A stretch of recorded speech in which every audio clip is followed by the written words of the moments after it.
So now I will discuss about pneumatic meter in circuit.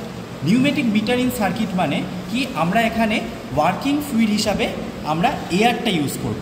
R metre in circuit মানে এটা হলো speed control circuit, মানে আমার অ্যাকচুয়েটারের স্পিডটা কন্ট্রোল করবে, ঠিক আছে। এটার জন্য তাকে বলছে আমার কি স্পিড কন্ট্রোল সার্কিট। তো এখানে কি কি ডিভাইস থাকে আমরা দেখে নিই। একটা থাকে এয়ার কম্প্রেসার, একটা থাকে কি FRL ইউনিট, আর একটা কি ডাইরেকশন কন্ট্রোল ভালভ। এটা কি ডাইরেকশন কন্ট্রোল ভালভ? এটা হলো 4/2 push button operated spring return type direction control valve. তারপরে কি থাকে আমার flow control valve with check valve. তারপরে কি থাকে অ্যাকচুয়েটার, ঠিক আছে।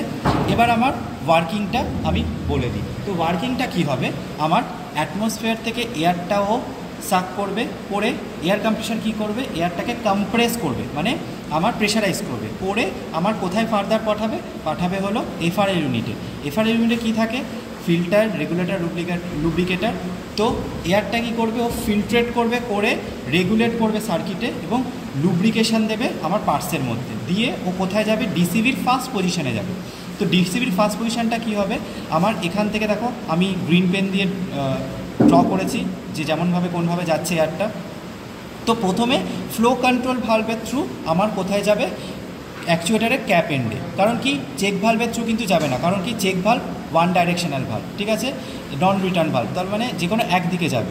আর অলওয়েজ ট্রায়াঙ্গেল টু সার্কেলের দিকে কিন্তু চেক ভালভ যাওয়া আসা করে। তো এবার কি হলো, আমার এখানে আমার কি হলো, এয়ারটা ভরতে থাকলো এবং পিস্টনটাকে আগে ও এক্সটেন্ড করলো, এবং এই দিকে যেই এয়ারটা রয়েছে সেই এয়ারটা এখানকার থ্রু আমার বাইরে সাইলেন্সারের থ্রু অ্যাটমসফিয়ারে আবার ছেড়ে দেবে। এখানে সাইলেন্সার কেন লাগানো থাকে, কারণ সাইলেন্সার কী করে, এয়ারের যে নয়েজটা সেই নয়েজটাকে অ্যাবজর্ব করে নেয়, ঠিক আছে। এইবার যখন ডিসিবির পজিশন চেঞ্জ হয়ে যাবে, মানে সেকেন্ড পজিশনে চলে আসবে, তখন কি হবে, আমার রিট্র্যাক্ট হবে, ঠিক আছে। সেমভাবে কীভাবে হবে, এয়ার কম্প্রেসার থেকে এয়ারটা কী করবে, সাক করবে এয়ারটাকে, তারপরে কি FRL ইউনিটের থ্রু আমার ডিসিবিতে যাবে, ডিসিবি কী করবে, ডিসিবি আমার অ্যাকচুয়েটারের রড এন্ডে আমার এয়ারটাকে ঢোকাবে এবং পিস্টনটাকে সামনের দিকে রিট্র্যাক্ট করবে, ঠিক আছে। এবং এই দিকে যে এয়ারটা রয়েছে, এই এয়ারটা ফ্লো কন্ট্রোল ভালভ এবং চেক ভালভ দুটো দিয়েই তাড়াতাড়ি বেরিয়ে সাইলেন্সের থ্রু অ্যাটমসফিয়ারে চলে যাবে। তো এইভাবে আমার মিটারিং সার্কিট দিয়ে অ্যাকচুয়েটারের স্পিডটা কন্ট্রোল করা যায়। ওকে, থ্যাংক ইউ।